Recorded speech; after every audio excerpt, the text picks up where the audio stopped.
Welcome everyone to the Path of Awakening Buddhist Center class. We are continuing our way through Trungpa Rinpoche's Mind at Ease, and we're working on different meditations, Mahamudra meditations on insight awareness. I'd like to emphasize that we're not trying to see anything in any particular way. Quite the reverse. We're simply letting our minds rest in things as they are right now. And as they are right now, everything is arising luminously. These words, the images that we're seeing, visual, all the knowables, tactile sensations, occasional smells and tastes, probably not here for most of us right now. And of course, mental events. The reality is that this is emptiness. Emptiness is the name for this reality. Empty of what? Empty of subject and object, empty of conceptualization of any kind. Concepts can come and go, but they just don't touch it. It's here, as it is, vivid. And not only is it empty of subject and object, but being empty of those things, it's luminous. It glows, this world of ours. And this is what we are being enjoined to come back to enter into. And these meditations are designed to free us from conceptual traps of all kinds. So let's take a look at the first one for tonight. And by the way, I have to leave early. Have an obligation for the community here, the Buddhist community, to attend a meeting. So I'll be leaving at a little after 6, and Michael will take over and finish the class. So we are up to the point of meditation 2. I forget what page this is. Hold on a second. I've got my notes, but I don't have the text open. It is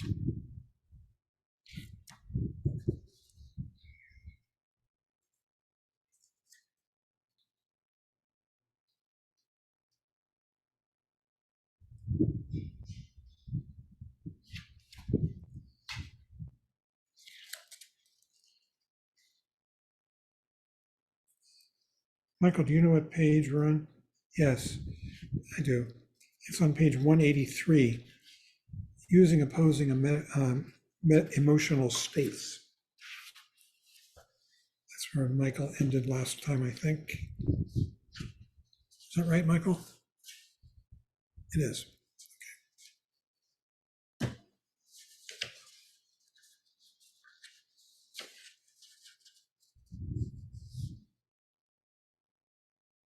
Okay. So this time in our contemplation, remember, what we're doing is we're looking at things which distract us and lead us astray, as well as this very simple, beautiful, luminous presence, which is the real world, the world of emptiness and luminosity in combination. He says this time the object of focus is the conflicting emotions, hate, jealousy, love, pride, love in the negative sense of passion, versus the previous exercise where we use discursive thoughts. Discursive thoughts are like, what's for lunch? How do I get from A to B? That kind of thing. So now we're really into looking at how emotions arise, how they feel. They take us away. We get completely embroiled in them. We want to punish the object of our hatred. We want to seduce the object of our passion, and so forth. And we get embroiled in these things. And they're both conceptual and emotional feelings, tones. He says this may perplex people who regard meditation as only a way to settle the mind or transport themselves to a peaceful or transcendent realm. That's not the case. What we're doing is we're seeing how these conflicting emotions arise and how we can let them go, passion, aggression, and all the rest, because we're right here, present here, now and now, looking at the screen, feeling whatever you're feeling in the room physically. So he says that in the Mahamudra tradition, we can use the kleshas rather than trying to get rid of them. And this is an indispensable part of the practice because we see them and then we let them go and we're back. It is crucial, therefore, not to separate our discursive thoughts from the cognitive and affective aspects of the mind. That means the cognitive is like what you see, this image, and the affective is what you feel about it. Our thoughts and emotions are inextricably linked and very hard to separate. Just thinking about someone or something will invariably arouse emotions. When in external life situations arouse strong emotions in us, we are so caught up that we do not have the ability to notice them, much less think effectively with them or see the real world. We're just completely caught up in the emotion. Oh, that son of a gun shouldn't have said this to me. I'm going to get even by doing blah, blah, blah. And we're lost in a dream until we wake up. And so he says in this meditation exercise, we are creating an artificial environment where we visualize situations that have the potential to evoke strong emotions without falling under the influence of those emotions, our habitual patterns. So we start by doing what we just did, actually, contemplating the four immeasurables.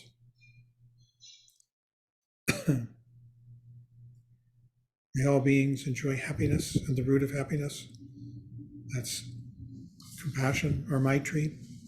May they be free from suffering and the root of suffering. That's compassion, Karuna.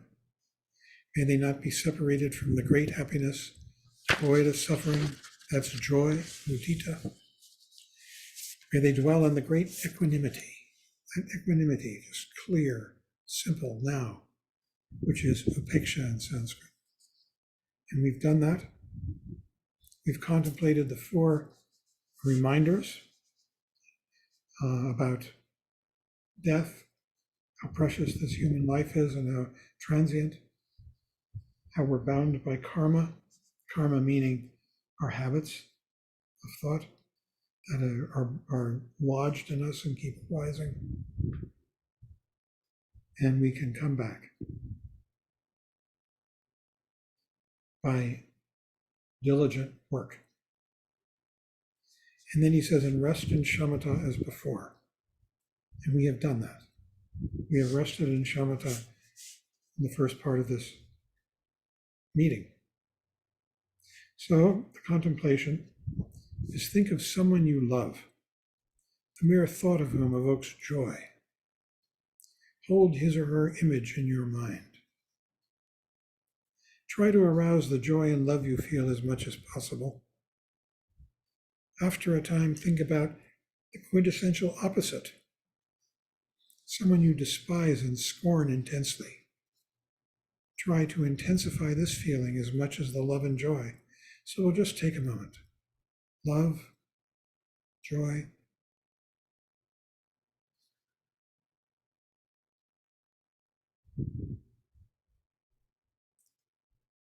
And think of someone that you hate or scorn and feel that feeling.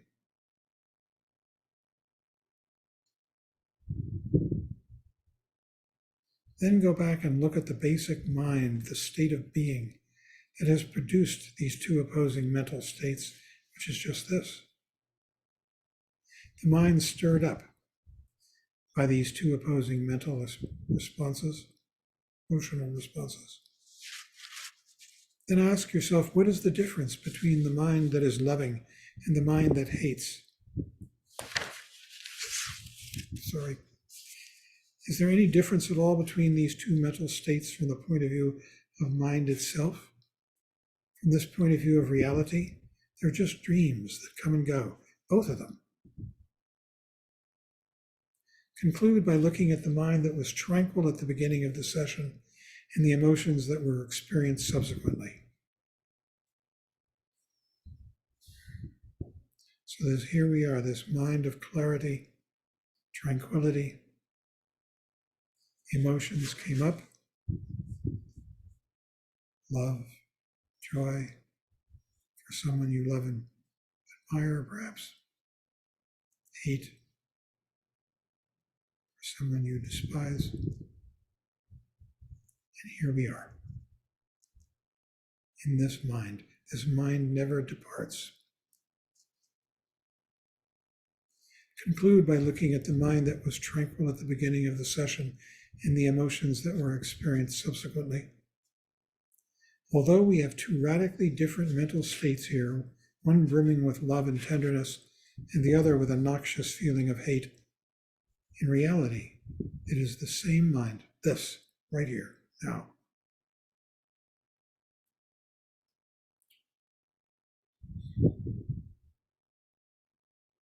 It is the same mind that is the author and architect. In our ordinary understanding, it's always the object of beauty or the object of hatred that is responsible for eliciting whatever emotions we experience. That's what we think. Through the exercise of this kind, we'll come to recognize how often this assumption is not true. These dreams just come and go. It is the same mind, this one, right here and now, that responds to things in one way in a certain instance and in another way in another instance. The point of these exercises is to try to develop a friendlier attitude toward ourselves and toward our negative emotions. So we sit here in awareness. Let's do it again. You're aware of this room, this screen, this voice. It's vivid. It's full of color, energy, luminous, without stress. And then we bring to mind someone we love, and we can feel the love and joy they elicit in us. And we bring to mind someone we hate, and we can feel the scorn and hatred they elicit in us. And all the while, we are right here, resting in this space of awareness, the same mind that responds to things in one way in a certain instance and in another way in another instance.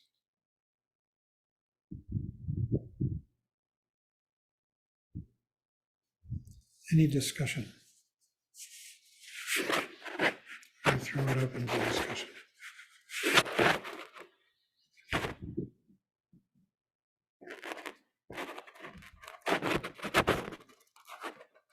And you can take it off, spotlight off me. Hold it.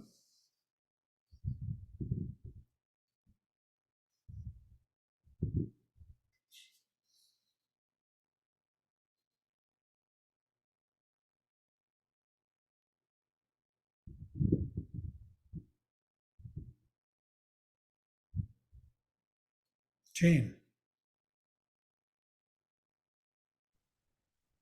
Okay, so this is not the first time that I've tried this exercise. And I'm really being honest, I've worked very hard at trying to find someone whom I hate.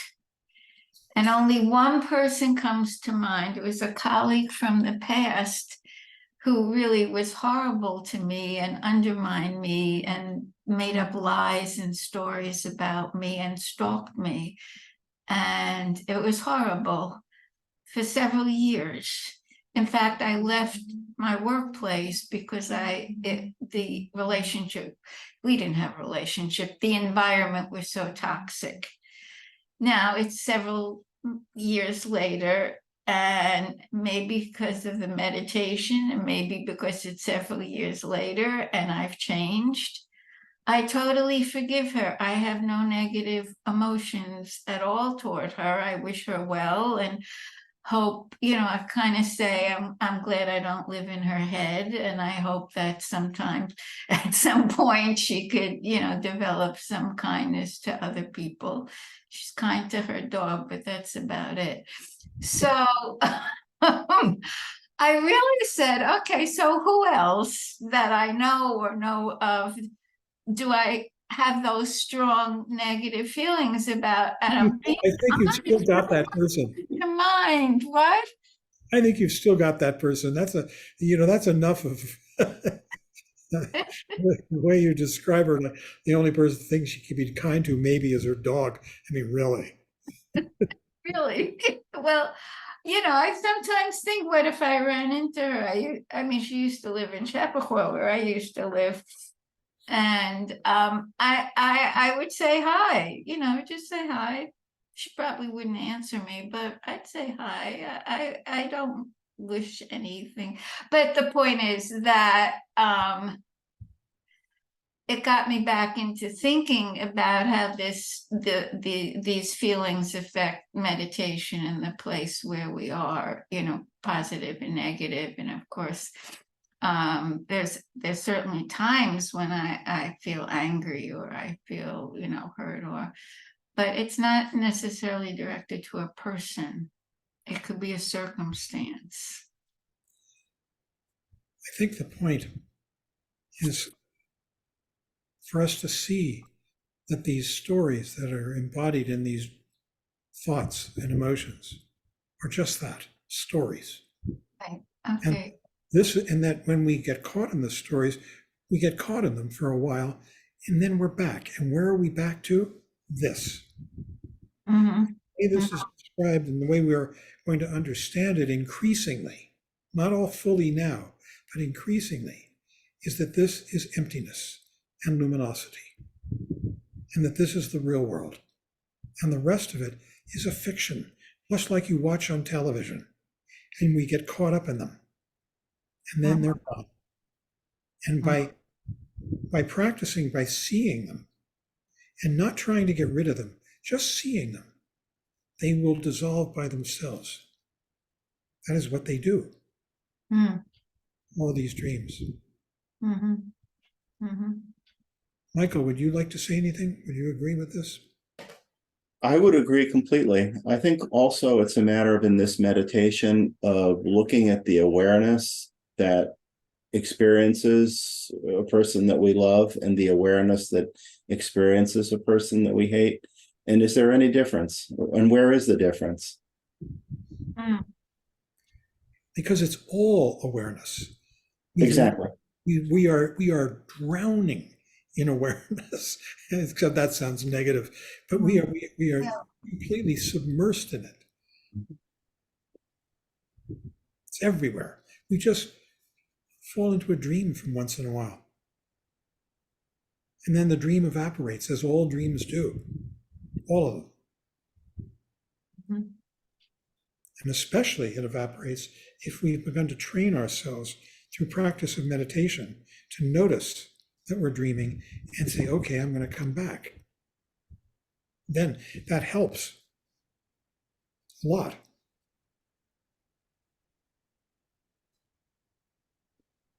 Remember, that's one of the three benefits of shamatha practice, of mindfulness practice. You develop the muscle of seeing that you're dreaming and of the intention to come back. John, why do you call it a dream if you're remembering something that actually happened? Because it's a mental creation in your mind. No, but it actually happens. It's not happening now. And not only is that, it's that, but if you had two people standing watching the same thing that you are remembering now, you would have two different stories.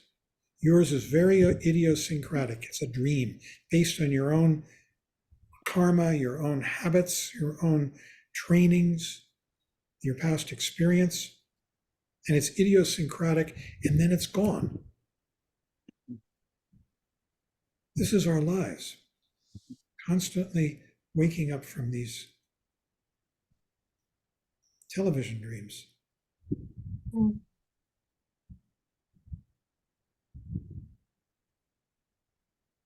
Thank you.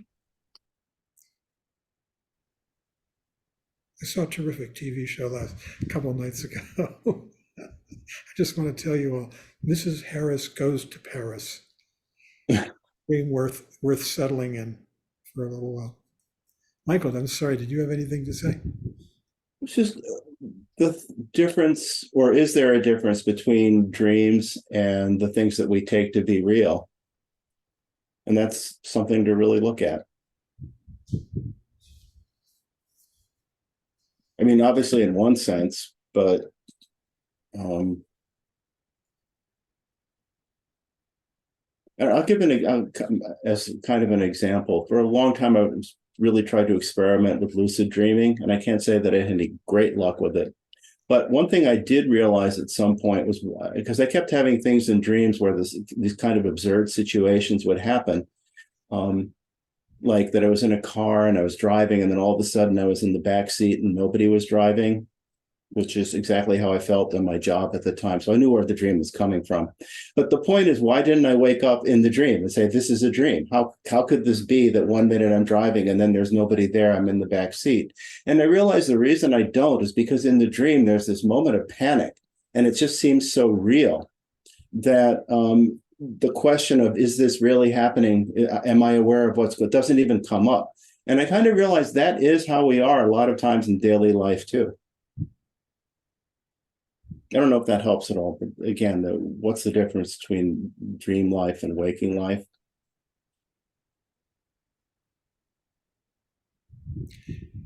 Let's try another. This one is called using disturbing thoughts.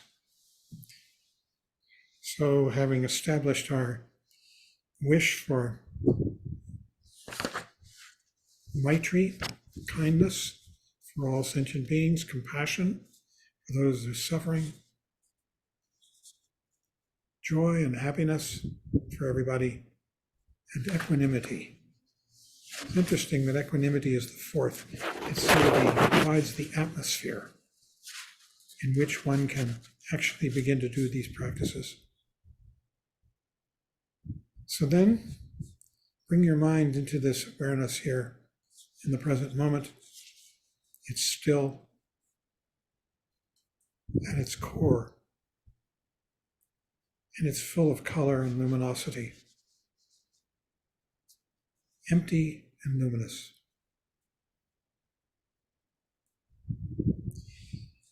Then let your thoughts arise, all kinds, whatever you might want to think about. What was for dinner? That phone call you need to make? What somebody said to you today? What you miss in your life? And try to determine the difference between the calmness of the stable mind that you experienced and the mind that is now active, scattered perhaps.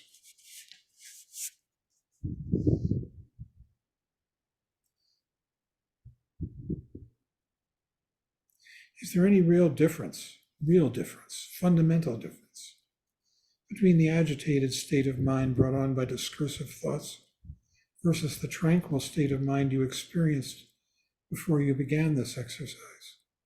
They're both states of mind. Gradually, you will come to realize that whether it is a discursive thought or tranquility that is present in your mind, the nature of mind, this, here, now, remains unchanged and impervious to changing mental states. This is the touchstone, this knowingness that never departs from us. We continuously manipulate and distort reality with our biased concepts and judgments. We're doing it all the time, seeing things through our filters. Gampopa says, many of the problems in meditation are created by thinking that thoughts are harmful and detrimental to meditation and thus need to be abandoned. But it is virtually impossible to uproot discursive thoughts, and those who try to do this thereby cause enormous hardships for themselves.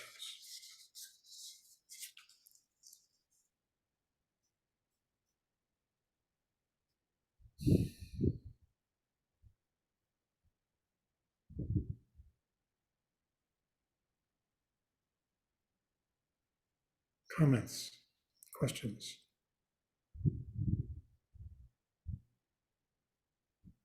Michael, you want to say anything? Elaborate.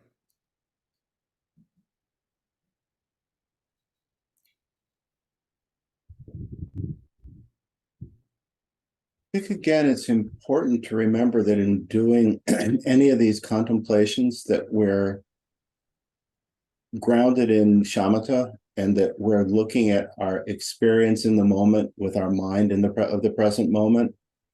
And that when we're able to do that, then we can just see things as they are instead of getting swept away with hopes and fears. And I think that's what we're talking about here.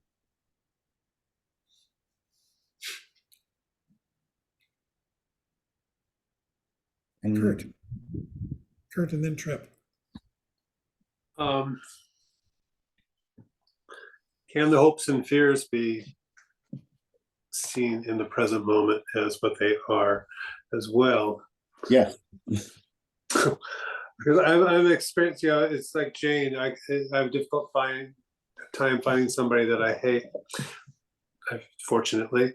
But I was having an experience today with a man who, an authority figure, a building department guy, and he has a lot of control over my life.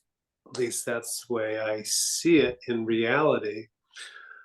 But in the dream, I am giving him enormous amount of control over my life. It's like something may come up in the next 60 days, but the way I found my mind running off with it is that it's not 60 days away, it's right now in the present moment. And there's just I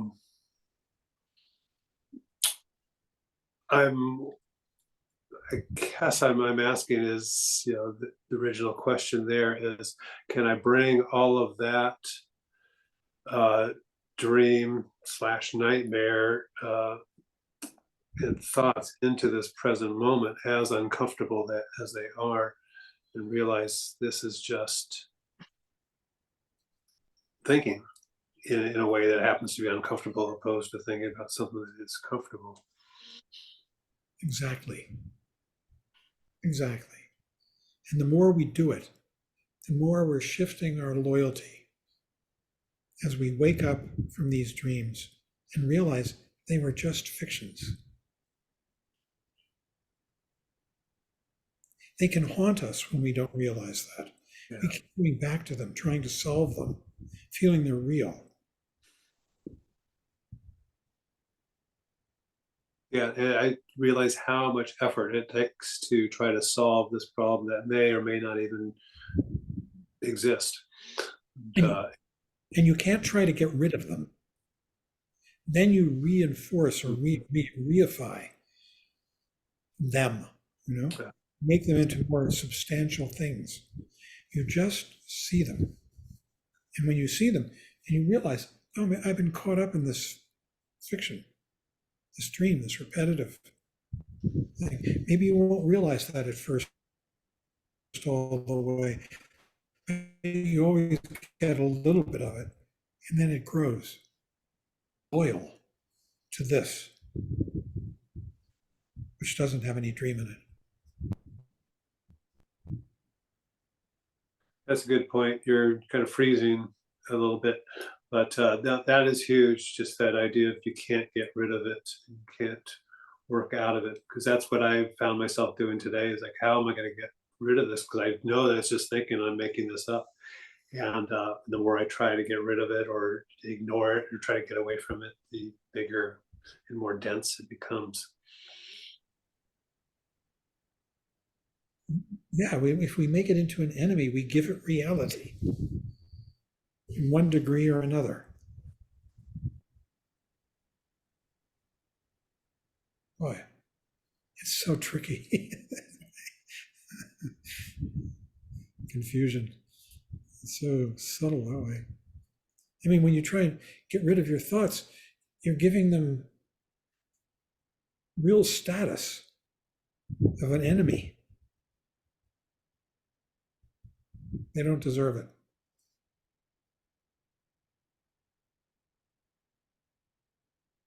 Miriam has her hand raised. I think that Trip wanted to say something before I did. Okay. Nope. Go ahead, Miriam. Thank you, though. Oh, okay. One way of understanding what we're talking about here, and I'm finding myself kind of growing quite a bit in my appreciation for these teachings. It seems like what we're talking about in all these meditations is moving from form to the formless. You know, these two aspects of reality. And it reminds me of shunyata, like emptiness is form and form is emptiness. And when we get into thoughts and emotions, we're in the form aspects, which are not wrong, but it just comes with a lot of suffering a lot of the time. I mean, I don't know, but hatred doesn't feel good. And love that's possessive also doesn't feel good. So I think that, you know, we try really hard to go from the form to the formless, because the formless feels a lot more just spacious and not burdened so much. But you know, it's not easy. And I think we're haunted by this karmic chain throughout our lives. And I think that, to go back to what Michael said earlier about the dream life and real life, so-called real life, I think that the dream world, taking a Jungian perspective, can really help inform our waking life and helping us get rid of the unhealthy patterns, guiding us. It's a type of, I think it is that it's the bigger psyche, that consciousness that knows everything. And I don't know that we can interpret dreams accurately, but it's certainly one way in which we could get some guidelines in terms of harnessing, you know, what we need to do in our lives. And so, yeah. And you know what's interesting? I had a dream the other day. I dreamt of this author who had written a book on awakening. And in my dream, he appeared, and I thought, oh, that's weird. Somebody I've never met, don't know. I just listened to podcasts. And he touched my ankle and he said, you see how concrete this is? And yet there was this understanding, we're in a dream, but see how concrete it is. And so I thought it was one way of illustrating how illusions can feel so real. And it doesn't really matter in the end if it's a dream or not, but it can all happen. I don't know. I'm not going to go further in that, but it's, I think it's keeping our eyes open to the mystery of it all, right? Sorry. I'm going to have to leave. So I want to say goodbye to everybody for a month, unless you're coming to the Thursday class. We'll be there. And we'll also be having a daily meditation, and we'll be doing the sadhana of Mahamudra once a month. But we are taking a month off from this class.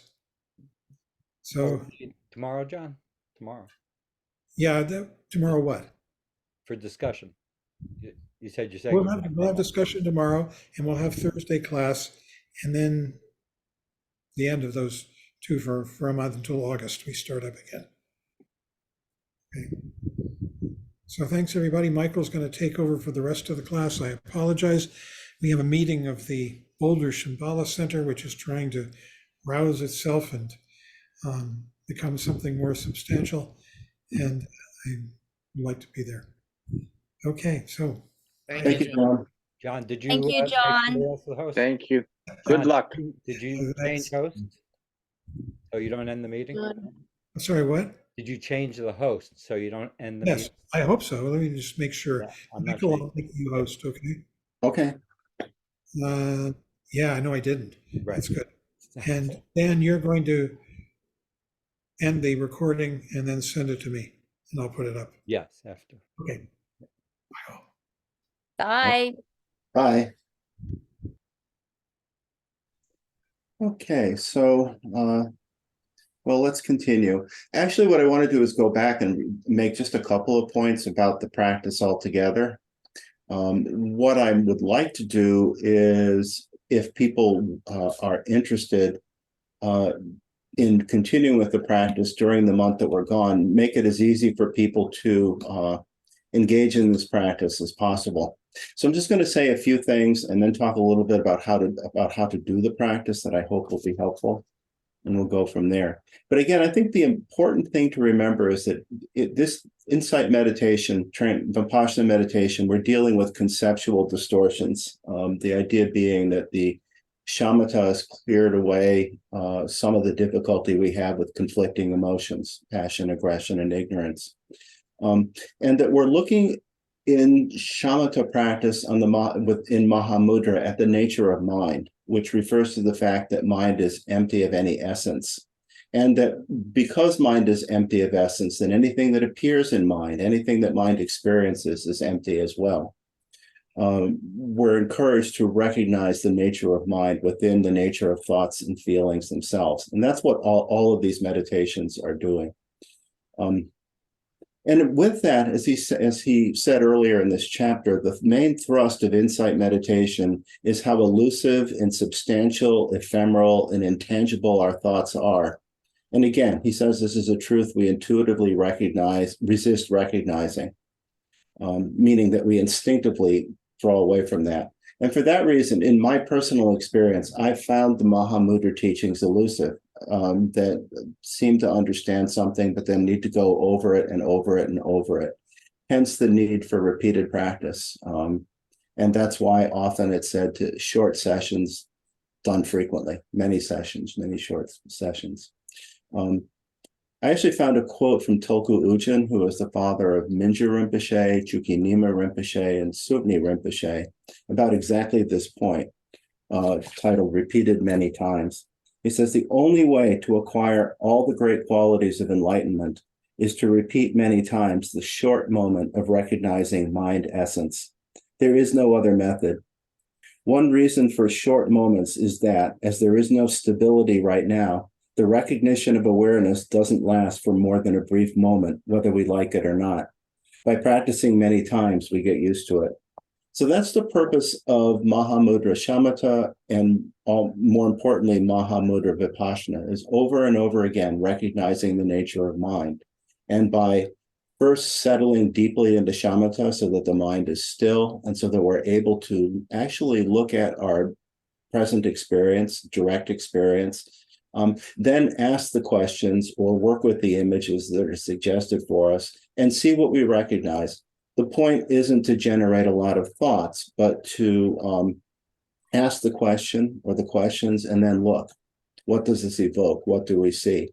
And if we find ourselves drifting into conceptual thought, then it's time to go back to shamatha again.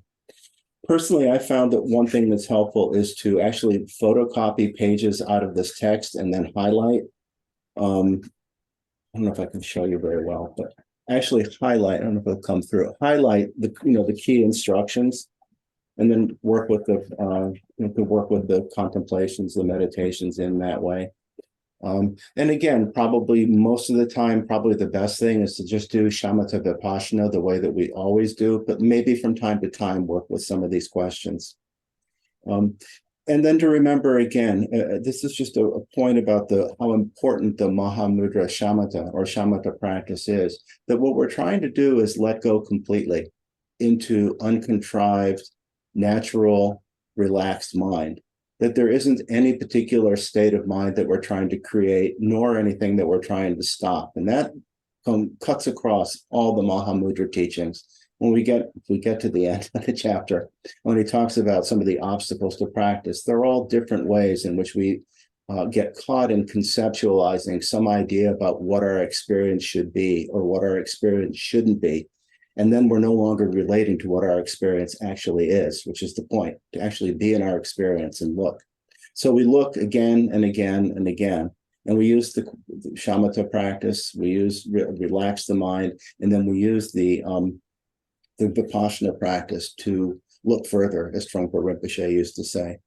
But again, the important point is that the function of tranquility, the function of shamatha, is to maintain mindfulness awareness, not to block out thoughts or feelings. So we're remaining in awareness as best we can through this practice.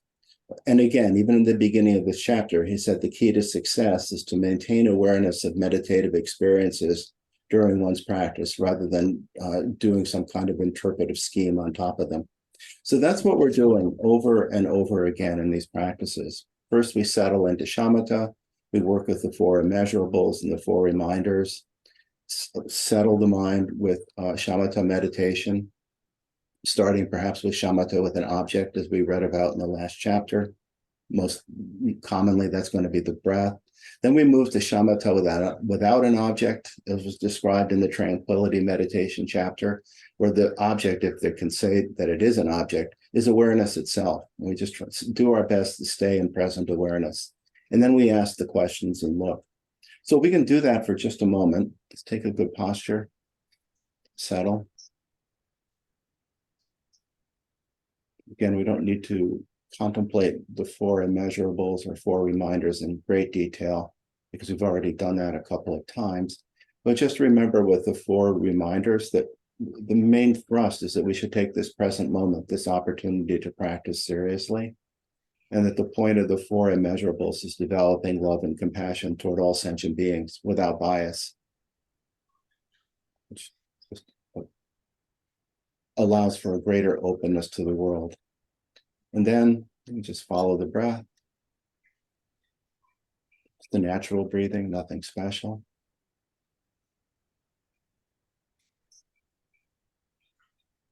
Let go of thoughts of the past and future, and just settle into present awareness just as it is.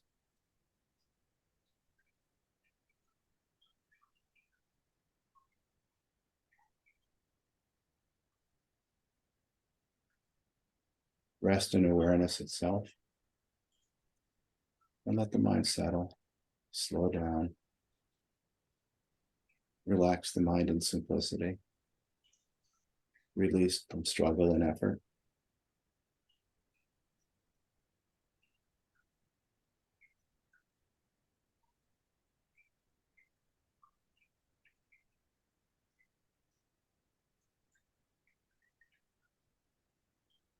And with this, perhaps we have a moment of experiencing the resting mind, the mind in stillness. And we can actually begin by looking at that. How does the mind rest when it appears to be at rest? In what manner does mind rest?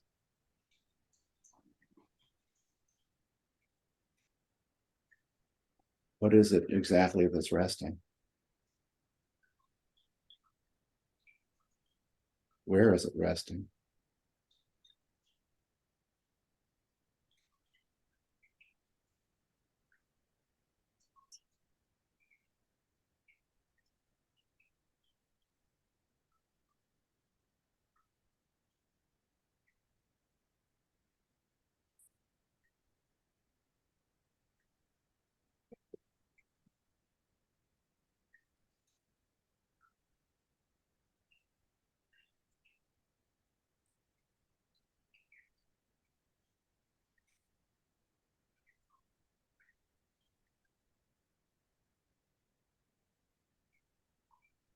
Now we'll do meditation on recognizing the mind as the creator of all experiences. Contemplate different kinds of thoughts and emotions that we experience, whatever they may be: pleasure, pain, boredom, excitement.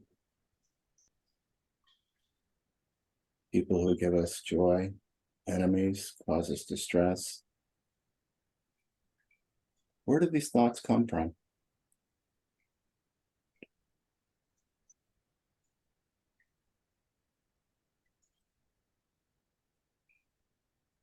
Who is responsible for all these thoughts and emotions?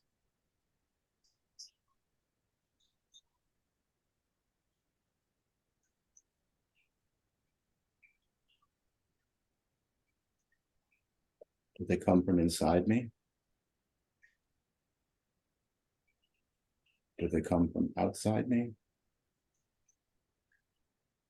Both?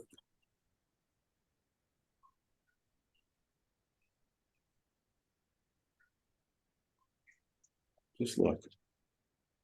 Look at your experience. Who's responsible for these thoughts and emotions?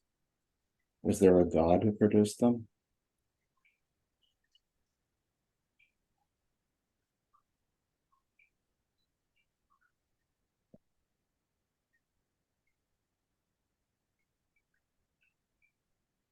And then rest for a moment.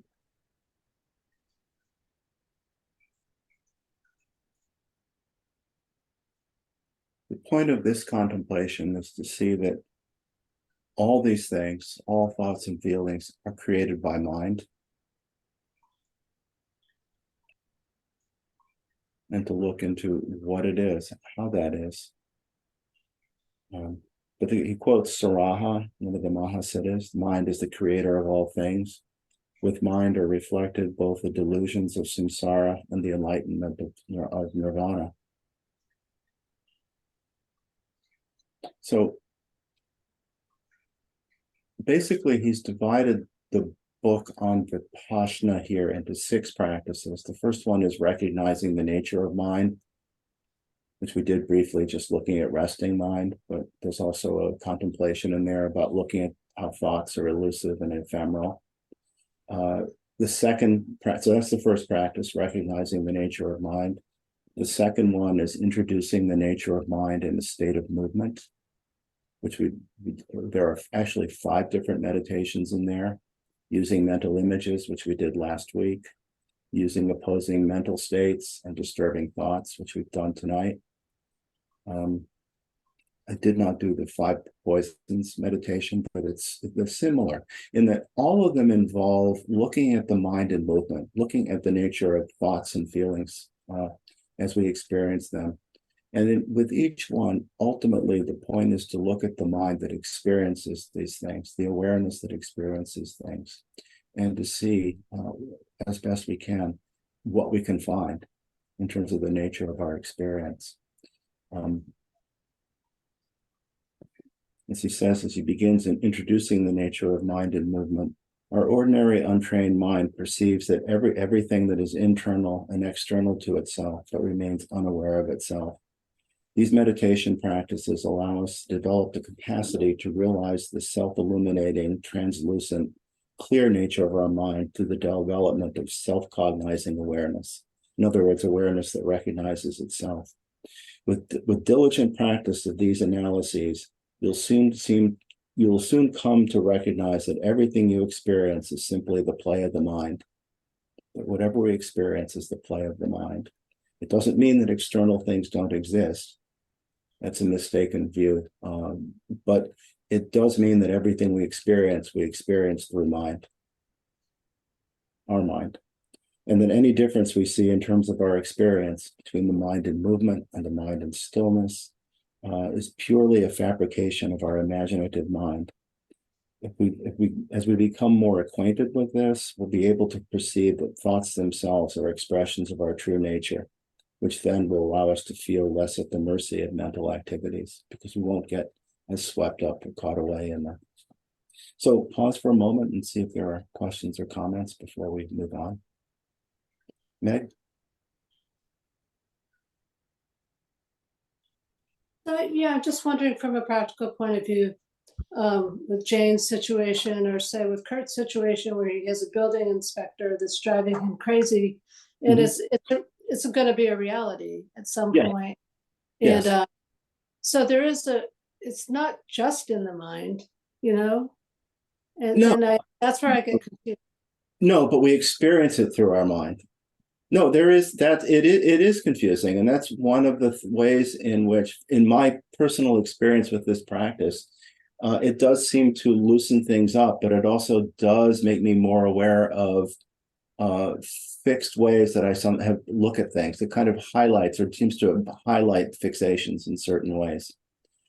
So it's not, and I think also when it comes to recognizing or realizing emptiness, ultimately what we come back to over and over again is you can't exactly pin things down. So are you saying is that it's just the suffering that's not that's the dream in this case? Well, there's a lot of different parts to it. First of all, whatever it is hasn't happened yet. So there's suffering just from imagining what could happen. Then there's a reality of what might happen. Um, so there's a lot of different parts to that. I think what's important though is these practices are in formal meditation practice. Then what effect they have on our life outside of in post meditation experience, that's an interesting thing too. But for right now, it's really important. I just want to get across what, as best I understand, that I'm probably not the best person to explain some of these things, but I have been studying this for a while and hopefully not too far off in what I think. Um, it kind of goes back to what Traleg said in a different chapter about being very clear of the context in which we're practicing. And I think that in that case, he was talking about the notion of karma and how in meditation practice, we're taking the attitude that whatever occurs, we can just allow it to occur. We can just see it without judging it as good or bad. But in post-meditation experience, karma is very real, and there are more skillful and more harmful actions. And we should clearly, try to act in a way that's beneficial and skillful and avoid activities that are harmful. So it's important to recognize the context we're in too. And he made that point in an earlier chapter. But I think it's true for here too. We're just looking at our experience and trying to figure out what can we pin down. And ultimately, or maybe not ultimately, I should say in my experience, it's the fact that you can't pin it down. That's how you begin to experience the emptiness, the lack of an enduring substance. The fact that I have to let go of as what he calls a binary way of thinking. It's real or it's not real. No, it is and it isn't, and even that doesn't quite capture it. It's not, it's not as fixed in one way or the other. Does that help? I hope. Okay. Dan? Oh, you're welcome. Dan? I just Soktim Rinpoche has a phrase he uses all the time, and he was describing this experience. It was in his book Open Heart, Open Mind, but he's describing his fear of crossing this glass bottom bridge that were between two buildings, and I think it was in Hong Kong he was talking about. He was in, and he just couldn't get himself to walk over this bridge, even though he saw everyone walking over it, and no one, the glass didn't break, no one fell through the bridge, and his protege was trying to help him across, and he get halfway across and would have to run back, but so the phrase he uses for this is it's real but not true. Yeah. And that's the non-binary way of looking at it. The fear, the feeling is very, very real, and it's just as real as if there was a good possibility that he was going to fall through, but it just wasn't true. It didn't truly exist in the way he thought it did. The passage that he quotes from the Vajrapanjara says, since the beginningless state of existence, external reality has been perceived as such, but all things are the manifestation of the mind because everything is the projection of the mind. It's kind of interesting that he has this here because it's actually more clear, I think, in the next set of meditations that relate to sense perceptions. But still, he also makes the point that the measure of success in Mahamudra exercises is not the extent to which discursive thoughts or conflicting emotions arise in our minds, but whether we're able to use these discursive thoughts and conflicting emotions as part of our insight meditation practice. That basically, by just seeing them as they are, they become self-liberated. But the most important thing is seeing into the nature of mind, which includes the nature of discursive thoughts and the nature of conflicting emotions. And he finally makes the point that the confusion and perplexity that assails us does not come from the disturbing thoughts themselves, as we are so prone to think, but from the fact that we do not have any insight into their empty and luminous nature. So that's why repeated practice over and over again, even if it's as simple as where do thoughts come from? Where do they dwell? Where do they go? Which was described earlier. And if we really look in the moment, we'll come to that because it comes up again with the spontaneous arising. By the way, there are 14 different meditations in this chapter. There's no way we'll be able to do them all. So I'm trying to pick and choose. But you might find that the ones I don't pick are more relevant or more meaningful to you. And that was another instruction that I was given with this, is to do the practices that work for you. Whatever helps you click into present awareness, the nature of mind, whatever helps you see something, that's what to work with. Anyway, the next section, the third practice, is introducing the nature of mind through sensory impressions.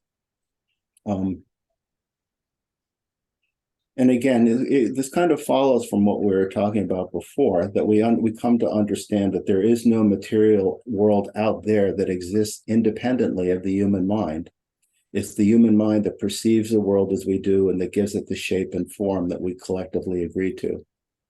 And there's actually quite a bit in those sentences. The idea of collectively agreed to relates to the notion of collective karma, which is a whole different topic in itself. But the first meditation is recognizing that mind and the sense impressions of phenomena are intertwined. So again, take a good posture. If you can, stop thinking about everything we've done so far and just settle with the breath for a few minutes. Become present. Let thoughts come and go as they will, just seeing them, just resting in awareness.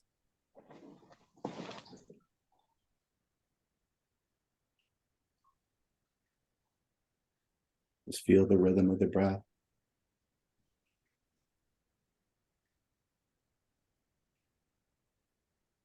You can let go of any sense of effort or struggle to do anything, just simply be.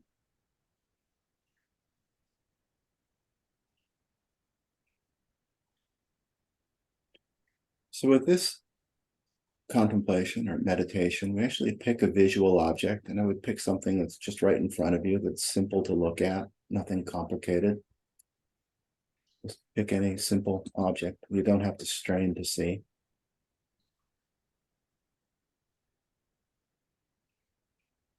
And just look at that object, whatever it is. For me, it's a candle on the shrine in front of me. Whatever, it doesn't matter what it is. And as you look, see if you can see any separation between these three things: the mind that is aware, awake, and conscious, the mind that cognizes the sense impressions of whatever you're looking at, and the object itself.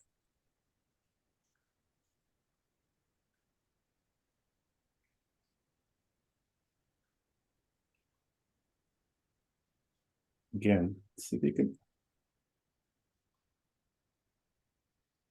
see if there's any difference, where the separation is. Where's the separation? the mind that's aware and conscious, the mind that recognizes, this cognizes the sense perceptions, sense impressions of the object and the object itself.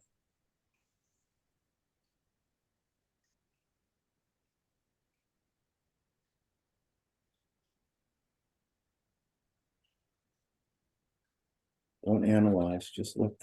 What is the experience of perceiving?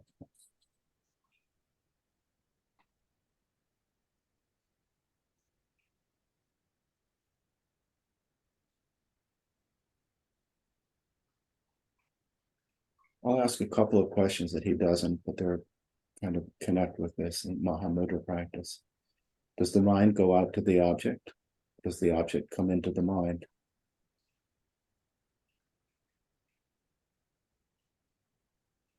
Is there a point where they meet?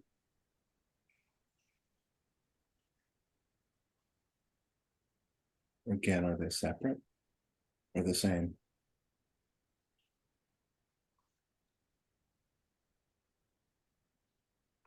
Particularly the object, the mind that cognizes the object, visual consciousness, if you will, and the mind that's aware of seeing.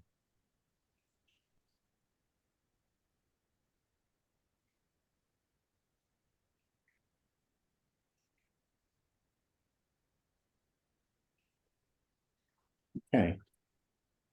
So, any questions or comments on that exercise? By the way, you could do the same with any sense perception. We could do it with sound,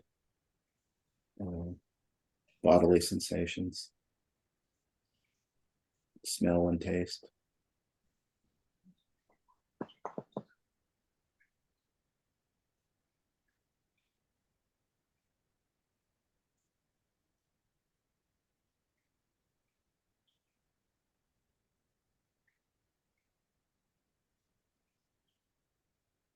So the conclusion that he talks about is that he says these exercises, and there's another one regarding body and consciousness that's also very interesting. Looking at mind and body and what's internal, what's external, and so on. But basically, these exercises will help us to develop a deeper and a much needed understanding that we experience everything through the terms and conditions set by the mind. There's no way to step outside our mental awareness to observe our mind from a detached distance. And we see the relationship between mind and non-mental things in a neutral fashion.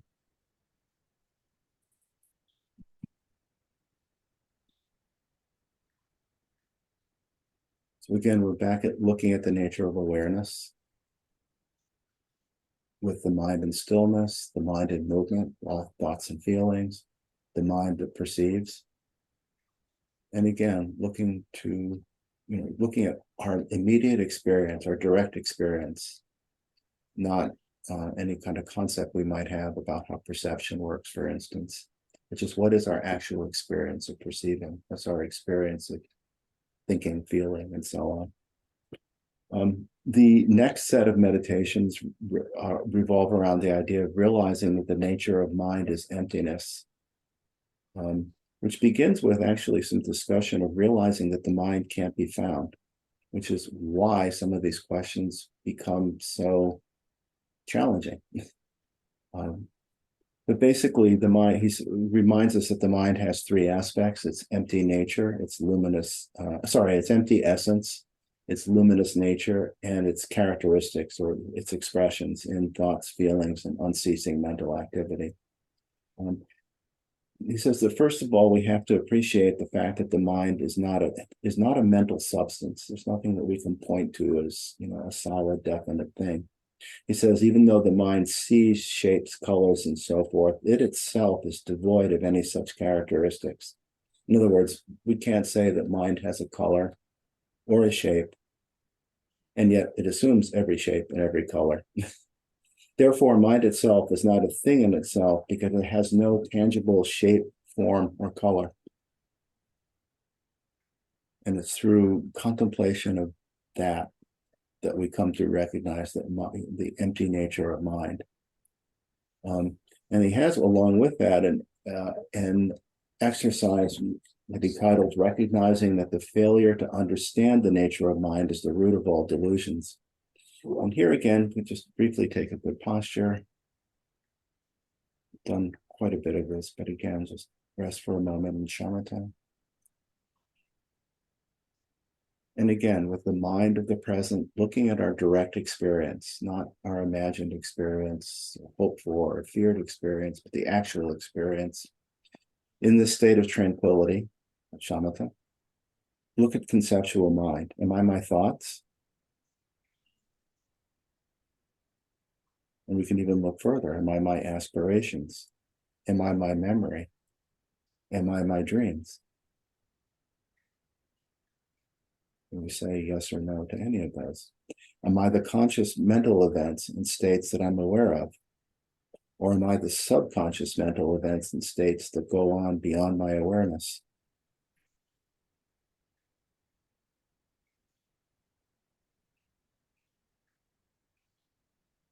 And look at emotions. Am I my emotions and feelings? Am I the one who has positive feelings and emotions? Or am I the one who has negative feelings and emotions? Which one is the real me?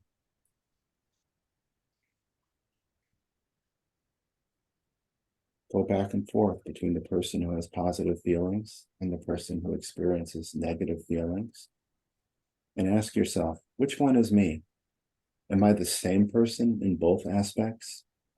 Or am I less real in one and more real in the other? And again, we're doing as best we can, immediate direct experience. Whatever these questions, whatever these thoughts evoke.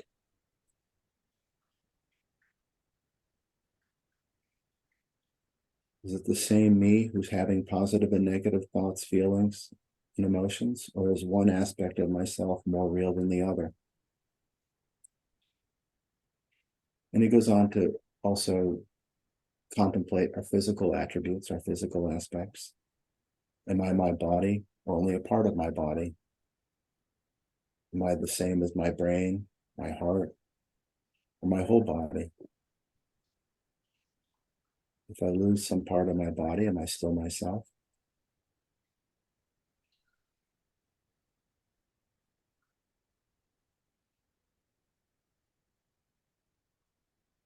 And so we look again and again.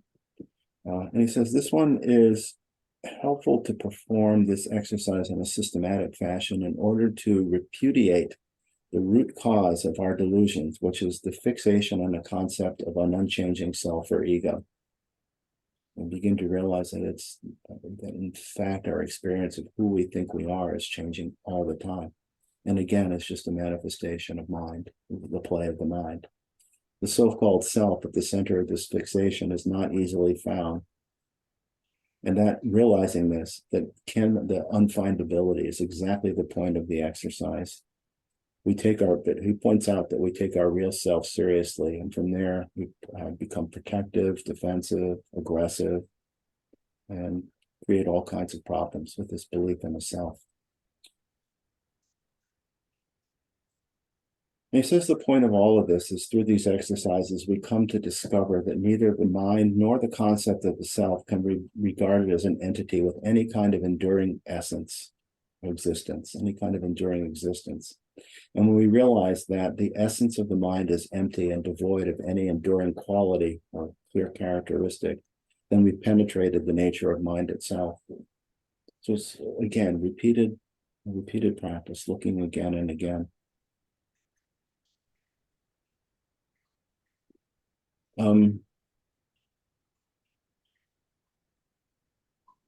Just in the interest of time, I'm just going to say there are two more sets of exercises. One is establishing emptiness as spontaneously arisen, which is just the fact that in the present moment, we just experience what we experience. And it's just seeing that, and there's contemplations with that one. And also the final, realizing that spontaneously arisen emptiness is self-liberation, which involves, again, looking at the nature of thoughts, feelings, whatever we experience in mind, and seeing that whatever it is just comes and goes.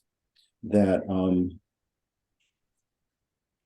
when thoughts persist, when they dissolve, and we do this by paying attention in particular to how thoughts dissolve, how thoughts disappear, where did they go? And that even when they do, after they dissolve, that we could pay attention to the fact that mental clarity is present in the mind, even when no thoughts, feelings, or emotions are to be found. And he says it's very important to notice this mental sharpness, for this is a luminous aspect of mind. This is very much like Trungpa Rinpoche's teaching on the nature of gap. When we let go, there's just present awareness.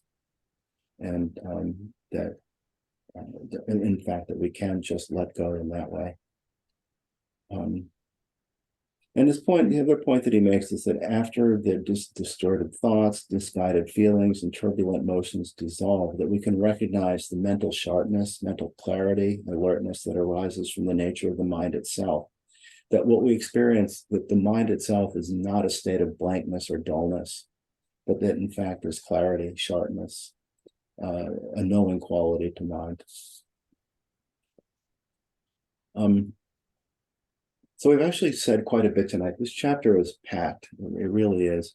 I just want to say a few more things and then, maybe open it up for any last comments and questions. And please come to a discussion group tomorrow night, because I realize this is a lot. The next thing he has to talk about is meditative experiences and realizations. And what he's saying here is that there is a difference between experiences in meditation and realization.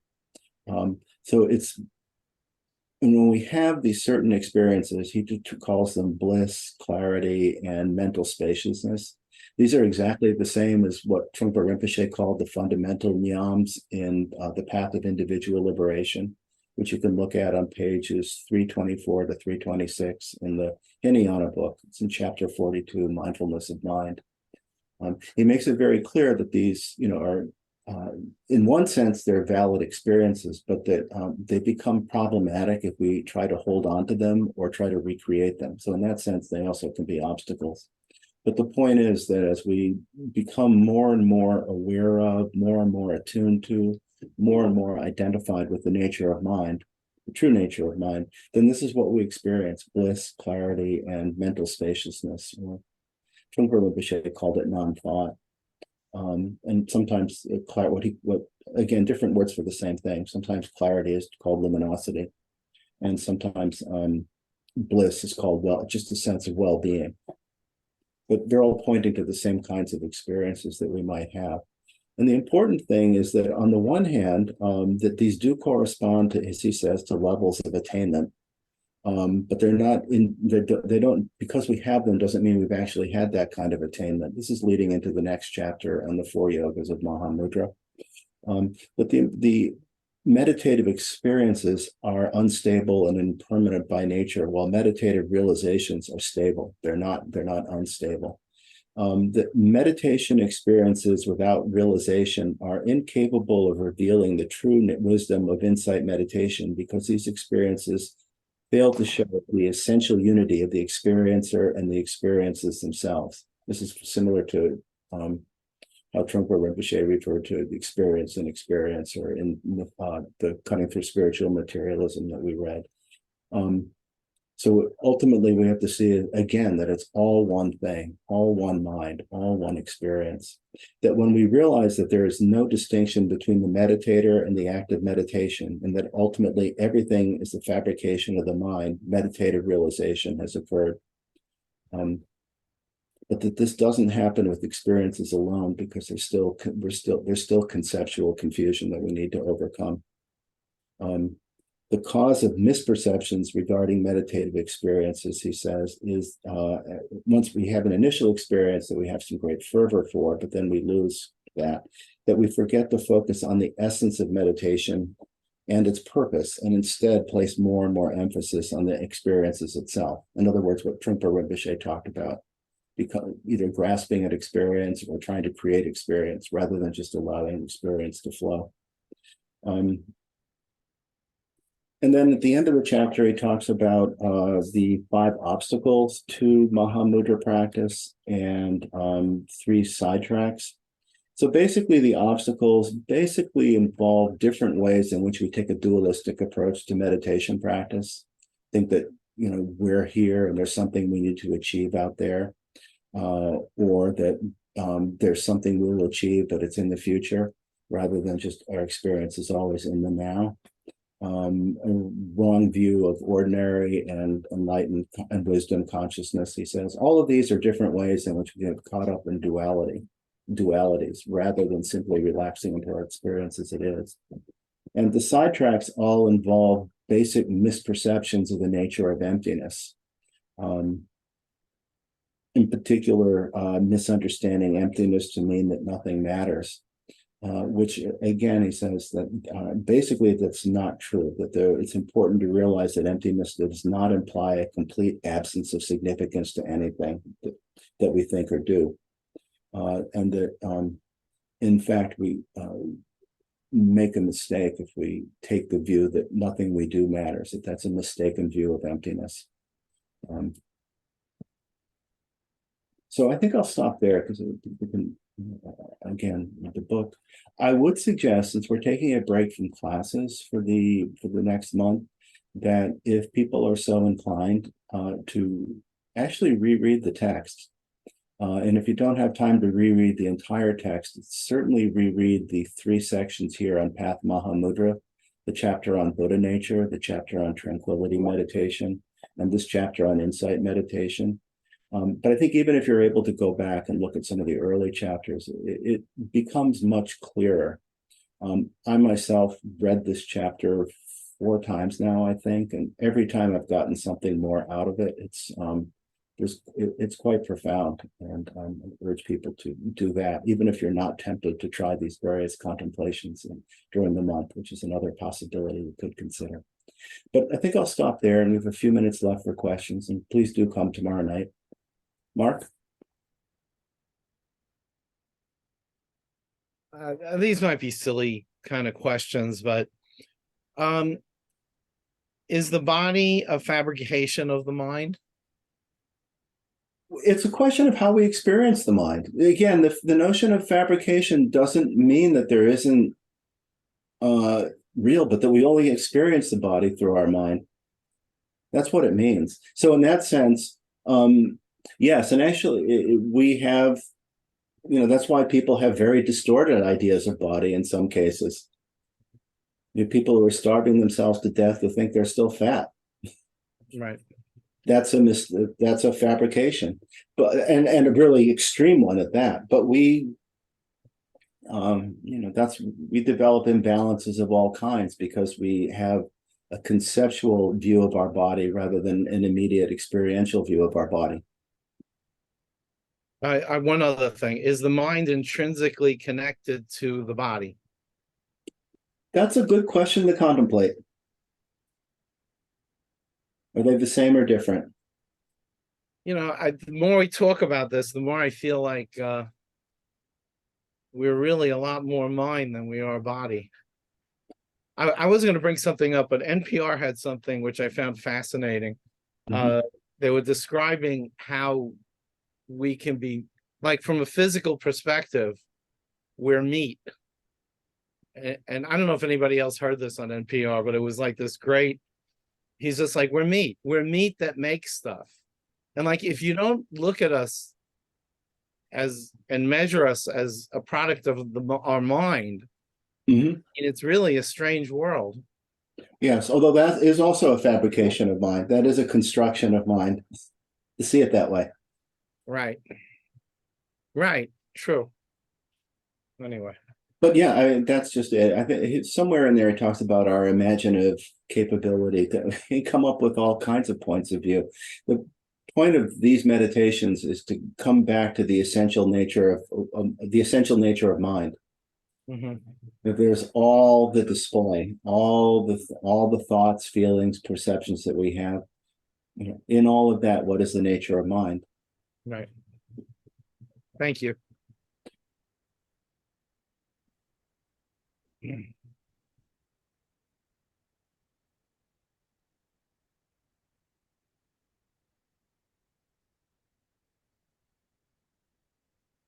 And by the way, with a lot of these questions, I always remember how Trungpa Rinpoche used to sometimes answer people by saying, your guess is as good as mine. In this case, your guess definitely is as good as mine. It's really fascinating, but thinking of, I think we're so much more the product of the mind than than how we perceive ourselves, certainly. And I know this sounds rudimentary, I guess, but it's really kind of great. Like you take your brain, but you can't measure the mind. There's no way. You can't look at it, you can't point at it, you can't take a picture of it. And I know we all know this, but nevertheless, it's kind of magical. There's something that's different about knowing it in our immediate experience, as opposed to as a conceptual mind. And that's also one of the points here. And that's, again, Punlap Rinpoche says the answer to all of these questions comes from the looking, not the thinking. And we just look over and over again.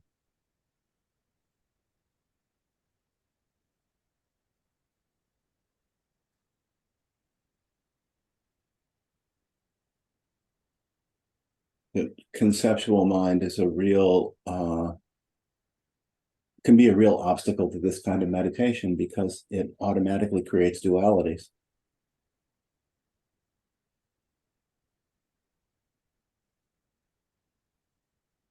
And there again, his point about context is really well taken. If you're a surgeon operating on your heart, for that matter, a mechanic fixing your car, you want their conceptual mind to be really sharp.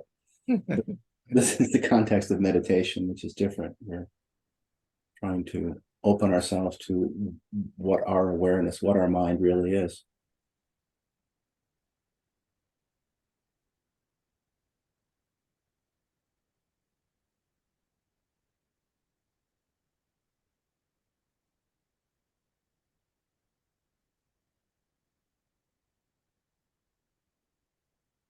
Okay, well, I hope to see people tomorrow night for a discussion group. I guess we could close early unless last chance.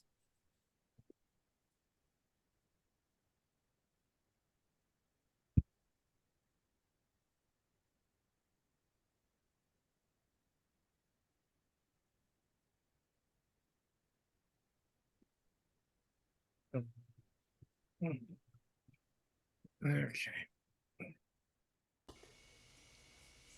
So we'll close by saying a prayer for peace and then dedicating the merit earned by our practice for the benefit of all sentient beings.